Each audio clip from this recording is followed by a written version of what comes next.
뭐 나이 따라 이렇게 사라지는 게 좀 아쉬운 것 같아.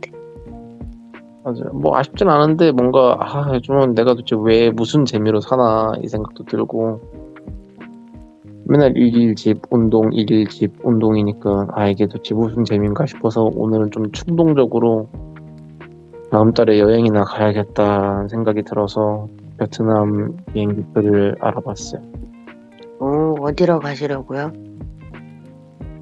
푸꾸옥이나 나트랑으로 가보려고요. 작년에 다낭을 갔다 와서 이번엔 음, 다른 곳 나트랑을 가보지 않을까 싶어요. 근데 다낭도 또 가고 싶긴 해요. 음, 혼자서요?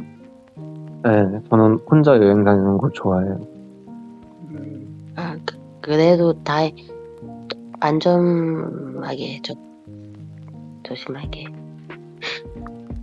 뭐 여자친구가 있으면 같이 가겠지만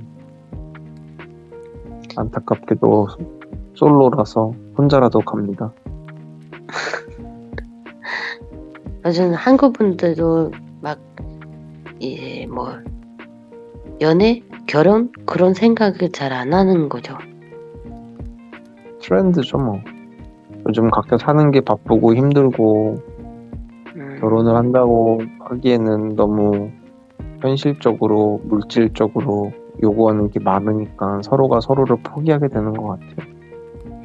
만약에 한국에서 음, 남자하고 여자가 결혼하게 되면 음, 그 뭐지 결혼식의 비용들은 다 남자 쪽에서 부담하는 거예요? 아니면 나눠서 하는 거예요? 요즘은 나눠서 합니다.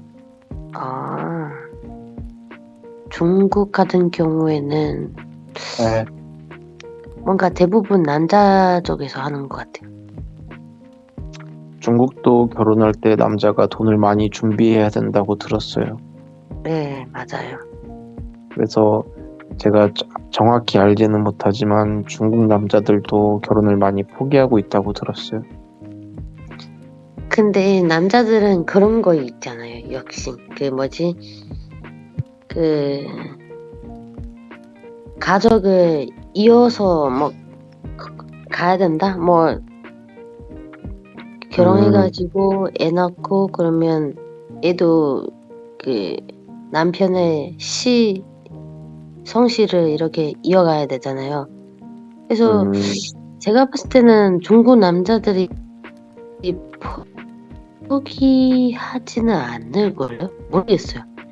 주변에 있는 사람들은 남자들은 거의 다 뭐 결혼하고 싶다, 나중에 애 낳고 싶다 이러는데, 근데 그 뭐지 반대로 제 주변에 있는 여자들은 막 결혼하고 싶지 않아요.